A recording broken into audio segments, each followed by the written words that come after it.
Hey, so what's up guys, welcome back to my channel It's AJ। तो आज मैं आया हूँ सुंदरम बैंगल्स में, जिनके फाउंडर हैं राज ढाकरे। तो आओ आपको मिलवाता हूँ मैं उनसे। तो कैसे हो आप? बढ़िया, first class. So guys start करते हैं पॉडकास्ट। So let's go. आपको पता होगा फिरोजाबाद चूड़ियों के नाम से ही ज़्यादा फेमस है, बहुत लोग चूड़ियों का बिजनेस करते हैं इसमें। आपने अपनी शुरुआत कब करी इसमें?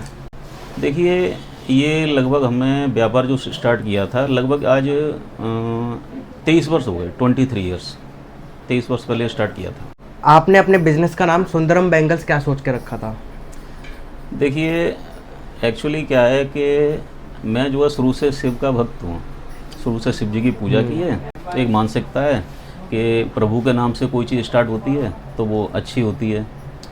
तो जब हमने ये बिज़नेस स्टार्ट किया था तो शिव जी के नाम से ही रखना चाहते थे, कोई अच्छा सा नाम सोच रहे थे, कोई अच्छा सा नाम शिव, शिवम, सत्यम, कुछ ऐसा नाम आए नज़र। तो सुंदरम नाम बहुत अच्छा लगा, भगवान का नाम था, शिव जी का नाम था, तो सुंदरम बैंगल्स के नाम से रखा। तो आपके ये बैंगल्स का एक्सपोर्ट इंपोर्ट कहाँ तक किया जाता है? फिरोजाबाद की जो चूड़ियाँ हैं ये सभी जगह जाती हैं, ऑल इंडिया में जाने के अलावा बाहर भी जाती हैं, नेपाल, दुबई, पाकिस्तान। तो ज़्यादा दूर तो हम लोग नहीं गए, लेकिन नेपाल हमारा माल काफ़ी जा रहा है। ऑल इंडिया में हर शहर में, ज़्यादातर 90% शहरों में कस्टमर हमसे जुड़े हुए हैं, और नेपाल भी जा रहा है माल। तो ये आपका जो माल जाता है, सबसे ज़्यादा आपको कौन सी जगह पे भेजने में दिक्कत आती है? देखिए, नेपाल तक जाने में तो कोई दिक्कत नहीं आती है, और ऑल इंडिया में किसी भी शहर में भेजने में कोई दिक्कत नहीं आती। हर जगह के लिए सुविधा फिरोजाबाद से उपलब्ध है, और अगर ट्रांसपोर्टेशन नहीं है तो लॉजिस्टिक के द्वारा चला जाता है, और सेफ्टी से जाता है, कोई दिक्कत होती नहीं है। बाकी रहा अदर कंट्रीज़ में, तो अदर कंट्रीज़ के लिए दिल्ली के जो वायर्स हैं उनसे हमारा टाई अप रहता है, और उनके द्वारा माल चला जाता है। आज की तारीख में अगर ये बिज़नेस किसी और को स्टार्ट करना है तो वो कैसे कर सकता है? देखिए, अच्छा सवाल है आपका। आज की तारीख में अगर कोई भी आम आदमी, कोई भी अगर बैंगल्स का स्टार्टअप स्टार्ट करना चाहता है, शॉप खोलना चाहता है किसी भी जगह पे, किसी भी शहर में, तो मात्र 1 लाख रुपए से वो अपनी शॉप को स्टार्ट कर सकता है। पूरी वैरायटी बन जाएगी, और थोड़ा और कम भी है तो हम 50,000 में भी उसकी शॉप को स्टार्ट करने का जो है तरीका बता देंगे। पूरी वैरायटी उसकी बन जाएगी, उसका कोई भी कस्टमर लौट के नहीं जाएगा और संतुष्ट होकर जाएगा, उसकी दुकान स्टार्ट हो जाएगी, 50,000 में भी हो जाएगी। तो चूड़ियाँ कितने प्रकार की होती हैं? देखिए, चूड़ियों का क्षेत्र इतना बड़ा है कि अगर मैं आपको गिनाने बैठूंगा तो शायद 2-4 मेरे पास सभी नाम रह जाएंगे। चूड़ियाँ तमाम तरह की बनती हैं। सबसे ज़्यादा लेडीज़ को कौन सी चूड़ियाँ पसंद आती हैं? सबसे ज़्यादा लेडीज़ को जो पसंद आती है ना, वो आती हैं कांच की चूड़ियाँ। इतिहास गवाह है, पुरातन संस्कृति से हमारे ऋषि मुनियों ने जो बताया है, वो कांच की चूड़ियों को ही पहनना जो है अच्छा माना गया है। जो कांच की चूड़ियों की जो खनक होती है वो हमारे कानों को, हमारे एटमॉस्फेयर को इतना सुकून देती है कि कांच की चूड़ियाँ पहनने से एक पॉजिटिविटी आती है घर में। अगर आपका माल बेचने में कहीं टूट जाए बाई चांस, तो आप उसकी क्या जिम्मेदारी ले सकते हो? देखिए, पहली बात तो माल के ब्रेकेज होने के चांस 99% तो नहीं होते, बशर्ते कोई बहुत बड़ा एक्सीडेंट ना हो जाए। बहुत बड़ा कोई, जैसे अब ट्रक ही कहीं टकरा जाए या गिर जाए, तो उस समय की परिस्थिति जो होती है वो ऐसी होती है कि अब ट्रांसपोर्ट वाले की जिम्मेदारी होती है, और देखा जाए तो हमारी भी जिम्मेदारी है, और कस्टमर का माल होता ही है। तो ऐसी परिस्थिति में हम कस्टमर को मायूस नहीं होने देते। ट्रांसपोर्ट वाले भी थोड़ा सा शेयर करता है, और हम लोग भी देख लेते हैं, और कस्टमर भी देख लेता है। तो ऐसा होता है कि सभी लोग थोड़ा थोड़ा शेयर कर लेते हैं। वैसे ऐसी दिक्कतें आती नहीं हैं, मोस्टली ऐसी दिक्कतें आती नहीं हैं। ये तो बाई चांस की बात है, फिर तो वो सभी के साथ होता है, पूरा ट्रक ही नष्ट हो गया, मगर माल ब्रेकेज नहीं होता। तो चूड़ियों के मामले में अच्छी दुकान की पहचान कैसे करी जाती है? देखिए, कस्टमर्स को चाहिए कि पहले तो वो रिसर्च करें कि हमें माल किस जगह से ख़रीदना है, किसका माल जेन्युइन है, कहाँ जाना चाहिए हमें, पहले वो रिसर्च करें, पता करें ढंग से। ऐसा नहीं है कि आ गया सीधे फिरोजाबाद, यहाँ हज़ारों दुकानें हैं। तो कभी कभी क्या होता है कि गलत जगह भी कस्टमर फंस जाता है। पैसा बहुत कीमती होता है, खून पसीने की मेहनत की कमाई होती है कस्टमर्स की। तो उसे अपना पैसा डालने से पहले ये सोचना चाहिए कि वो किसको दे रहा है, बंदा जेन्युइन है या नहीं। कभी कभी क्या होता है, हम कुछ ऐसी जगह फंस जाते हैं कि लोग गलत माल कर देते हैं। हर शहर में होता है, हर व्यापार में होता है। तो पहले उसको देखना चाहिए कि हम कहाँ जा रहे हैं, सही जगह पे जाए, और तो सही जगह पे जाने के बाद तो अच्छी चूड़ियों की पहचान कैसे करेगा फिर वो? नहीं, चूड़ियों की पहचान देखिए, नए बंदे के लिए तो दिक्कतें थोड़ी सी होती हैं, पुराना हो जाता है तब तो कोई नहीं होती हैं। मगर हम कस्टमर से यही कहेंगे कि थोड़ा सा जानकारी करें नेट के द्वारा, और अपने शहर में, जिस शहर में वो रहता है उस शहर में भी चूड़ी की शॉप होती हैं, वो भी वहाँ से भी जानकारी कर सकता है। आप अपनी इस कंपनी के द्वारा कितने लोगों को रोज़गार देते हो? देखिए, हमारा जो ये बैंगल्स का काम है, ये हमारे इस शोरूम के अलावा हमारी एक लगभग 8-10 यूनिट और है, वहाँ भी चलता है, और वो अलग अलग क्षेत्रों में चलता है। क्योंकि बैंगल्स का काम हम एक छत के नीचे नहीं कर सकते, क्योंकि ये काम इतना बड़ा है कि इसको हमें अलग अलग डिपार्टमेंट में बांटना पड़ता है। कहीं पे कड़े बन रहे हैं, कहीं पे एक दर्जन की चूड़ी बन रही है, कहीं पे स्टोन लग रहे हैं, मोती लग रहे हैं। तो इसकी हमारी जो एक करीब लगभग 10 यूनिट हैं, वहाँ पे काम होता है, और हर एक यूनिट में लगभग करीब 20-25 कारीगर काम करते हैं। तो इस तरह से हम लगभग 150-200 लोगों को रोज़गार देते हैं। इसमें करीब 150-200 लोग हमारे इस कंपनी से जुड़े हुए हैं, जो रात दिन इस काम में हमारा हाथ बढ़ाते हैं और हमारा सहयोग करते हैं।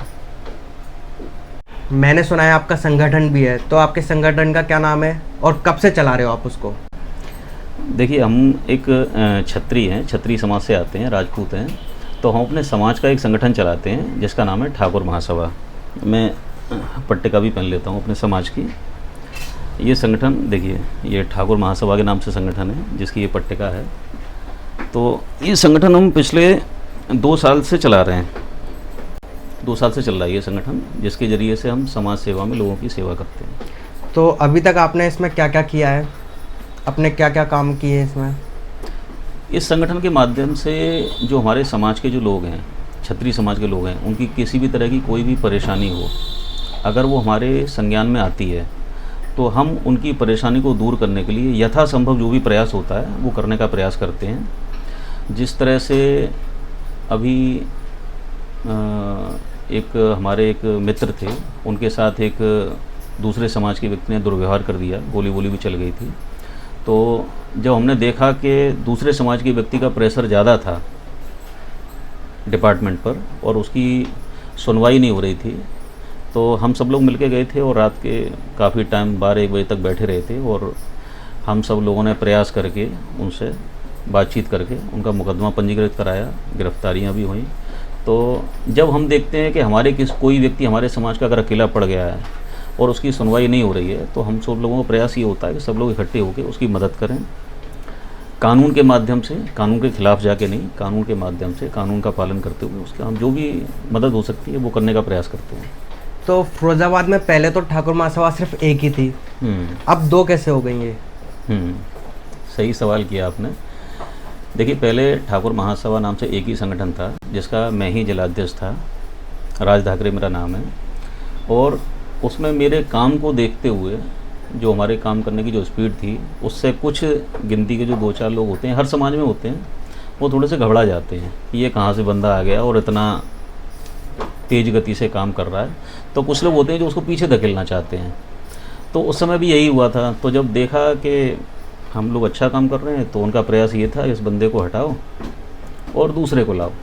तो जब हमें ऐसा मालूम पड़ा कि कुछ लोग हमें किनारे लगाना चाहते हैं, तो हमने अपना एक अलग रजिस्ट्रेशन करा के और ठाकुर महासभा चंद्रनगर के नाम से अपने संगठन का रजिस्ट्रेशन करा के बाकायदा, और लगभग 8 महीने पहले हमने अपना अलग कार्यक्रम चालू कर दिया। और आज आप देख रहे हो कि ज़िले में हमारा संगठन कितना अच्छा काम कर रहा है। हर क्षेत्र में जहाँ भी ज़रूरत होती है वहाँ हम लोग जाते हैं, हर क्षत्रिय के सुख में दुख में सब जगह शामिल होने का प्रयास करते हैं, सबसे मिलने की कोशिश करते हैं। तो अगर किसी क्षत्रिय को अगर ज़रूरत पड़ रही है, तो क्या ये दोनों ठाकुर महासभा एक हो सकती हैं? देखिए, हमारी तरफ से कभी ऐसा प्रयास नहीं हुआ कि छत्री में कोई विघटन हो, कभी कोई अलग हो। ज़िले में किसी भी क्षत्रिय के, ज़िले में नहीं प्रदेश में कहीं पे भी किसी भी क्षत्रिय के खिलाफ कोई भी काम होता है और हमें ज़रूरत पड़ती है एक होने की, तो हम सभी लोगों के साथ कभी भी एक होने को तैयार हैं, खड़े होने को तैयार हैं। हमारी तरफ से ऐसा कुछ नहीं है, हम सबके साथ मिलकर ही काम करना चाहते हैं। तो पहले जब ठाकुर महासभा सिर्फ एक ही थी, तब कैसे काम होते थे, और जब अलग अलग हो गई तो दोनों में अब कैसे काम होते हैं? काम पहले भी हमारी तरफ से अच्छे काम हो रहे थे सारे, और पूरे शहर में बहुत अच्छा काम कर रहे थे। और हमने जब अपना संगठन अलग कर लिया उसके बाद हम दुगनी रफ्तार से काम कर पा रहे हैं। वजह ये है कि पहले हमारे ऊपर थोड़ा बाउंडेशन था, अब हमें किसी से अनुमति लेने की आवश्यकता नहीं होती है। जब हमें कोई काम करना होता है, निर्णय हमें अपने लोगों के साथ बैठ के लेना है, जो कि निर्णय पॉजिटिव होता है और हमें काम करने में कोई दिक्कतें नहीं आती हैं। अब हम अच्छे तरीके से और दुगनी रफ्तार से काम कर पा रहे हैं। तो आपके ये संगठन में कितने मेंबर जुड़े हुए हैं? हमारे संगठन ठाकुर महासभा चंद्रनगर में लगभग 200 तो संख्या पुरुषों की है और लगभग 100 के आसपास संख्या जो है महिला शक्ति की है। हमारे संगठन में हमारी महिला शक्ति की जो जिलाध्यक्ष हैं वो कुंती जादौन जी हैं और पुरुष वर्ग में हमारा राज ठाकरे में जिलाध्यक्ष हूँ। और हमारा संगठन पूरा मिलजुल के काम करता है और सबकी राय से काम करते हैं हम लोग। जब भी कहीं ज़रूरत होती है किसी की भी मदद की कहीं पे भी, तो हम सब लोग इकट्ठे हो जाते हैं। जब भी मीटिंग होती है हमारी संख्या 200 से ऊपर पहुंच जाती है। तो आपके ये संगठन में क्या क्या सामाजिक कार्यक्रम हुए हैं अभी तक? देखिए, जब से हमने ये संगठन बनाया है, जब से हम इस संगठन के जिलाध्यक्ष बने हैं, सबसे पहला कार्यक्रम तो हमने हरियाली तीज का पर्व मनाया था लगभग 1 वर्ष पहले महिलाओं का, जो कि और समाजों में तो बनता है, बनियों ब्राह्मणों में, क्षत्रिय समाज में कम बनता था। तो वो हमारे प्रयास से सबसे पहली बार मनाया गया। उसके बाद हमने क्षत्रियों का दशहरा पूजन, जो कि सबसे बड़ा पर्व मनाया जाता है क्षत्रियों का, वो हमने ऐसे क्षेत्र में किया था जहाँ पे क्षत्रियों की संख्या बहुत कम है। जिला फिरोजाबाद के मक्खनपुर क्षेत्र में हमारे जो जिला उपाध्यक्ष हैं सागर सिंह जी की देखरेख में किया था। उसमें भी लगभग 200 से ऊपर संख्या पहुँच गई थी महिलाओं पुरुषों की और बहुत अच्छा वो कार्यक्रम हुआ था। उसके बाद होली मिलन समारोह हुआ, हरियाली तीज का पर्व दोबारा हुआ। और इसके अलावा ये तो हो गए संगठनों के काम। इसके अलावा हम लोगों ने सामाजिक कार्यों में भी काफ़ी वो किया है, पर्यावरण से संबंधित भी कार्य किए हैं। अभी हाल ही में हमने पेड़ लगवाए थे अपने संगठन के द्वारा, जिसमें हमारे जिला संगठन मंत्री बबलू सिंह जी और हमारे जो जिला प्रभारी हैं नाहर सिंह जी, वो दोनों कार्यक्रम के संयोजक थे। और उस कार्यक्रम में महिलाओं ने बढ़ चढ़ के हिस्सा लिया था, महिला शक्ति ने, और हम सभी लोग शामिल थे। और लगभग नगला राम कुंवर में ही काफ़ी संख्या में पेड़ लगाए गए थे, गिनती तो नहीं है, काफ़ी संख्या में पेड़ लगाए गए थे। और अभी भी हमारा प्रोग्राम है आगे आने वाले दिनों में, इधर जलेसर रोड की तरफ एक क्षेत्र हमने चिन्हित किया है, वहाँ भी पेड़ लगाने हैं, जो कि पर्यावरण के लिए बहुत अच्छी चीज़ होती है पेड़ लगाना। लोग बाग इस कार्यक्रम को, इस काम को बड़ा हल्के में लेते हैं, न तो पेड़ लग पाते हैं। गवर्नमेंट जितना लगा ले, आम पब्लिक इसके लिए जागरूक नहीं है। तो हमारा संगठन वातावरण के नाम पे पेड़ लगाने का काम भी बहुत अच्छे से कर रहा है। और मेन चीज़ देख रेख, पेड़ लगाने के बाद ये नहीं है पेड़ लगा के छोड़ दिया, उनकी देख रेख का भी काम हमारा संगठन करता है, जिससे पेड़ लगाने के बाद मरे ना। तो आपके संगठन का क्या लक्ष्य है, आप क्या क्या करना चाहते हो उसमें आगे? देखिए, हमारा संगठन ठाकुर महासभा चंद्रनगर समाज के हर क्षेत्र में, समाज के हर वर्ग के लिए खड़ा है। किसी के साथ भी कोई भी समस्या है, जो भी हमारे पास आ जाता है, चाहे वो समाज के किसी भी जाति का हो, किसी भी वर्ग का हो, हम लोग उसकी मदद के लिए हमेशा तत्पर रहते हैं। मदद जेन्युइन होनी चाहिए, गलत व्यक्ति का साथ हम लोग नहीं देते हैं, कानून के खिलाफ हम लोग कोई काम नहीं करते हैं। किसी की कोई समस्या है, अभी हाल ही में एक विधवा महिला थी, बहुत ही गरीब, उनके लिए स्थिति उनकी ऐसी थी कि दूसरे दिन का राशन तक नहीं था उनके यहाँ। तो हम सब लोग मिलके गए थे, 5 महिला 5 पुरुष, ज़्यादा लोगों को लेके नहीं गए थे, और उनके घर पे जाके 1 महीने का राशन भरवाया और कुछ नगद भी दिया और प्रोत्साहन भी दे के आए थे कि कभी कोई ज़रूरत हो तो आप याद करना। तो इस टाइप के काम हैं। और कभी कोई समस्याएं घिर जाती हैं। अभी बीच में एक हमारे संगठन के ही नगर अध्यक्ष हैं युवा के, उनके प्लॉट पे एक व्यक्ति परेशान कर रहा था, दरवाज़ा नहीं निकालने दे रहा था, कब्जा करके रखा हुआ था जगह पे। तो हमने अपने संगठन के माध्यम से रिक्वेस्ट की थी विभाग से, और विभाग ने उनकी समस्या का सॉल्यूशन कर दिया था। तो कानूनी तरीके से जितना भी संभव हो सकता है हम लोग मदद के लिए तैयार रहते हैं। और आगे भी हमारा उद्देश्य यही रहता है कि समाज के कोई वर्ग का कोई भी व्यक्ति हो, अगर उसे कोई समस्या है तो उसका सॉल्यूशन निकले, और उसी के लिए हम लोग लगे रहते हैं। सो गाइज, आशा करता हूँ आपको ये पॉडकास्ट बहुत अच्छा लगा होगा, क्योंकि मैं 1-1 घंटे के पॉडकास्ट इसलिए नहीं करता हूँ क्योंकि शॉर्ट में जितना कवर अप कर सकता हूँ उतना कवर अप करता हूँ। अभी 1-1 घंटे का बहुत लंबा पड़ जाएगा इस वजह से। और बाकी मैं आपको इनके शोरूम की चूड़ियाँ दिखाता हूँ कि कैसी हैं इनके यहाँ पर।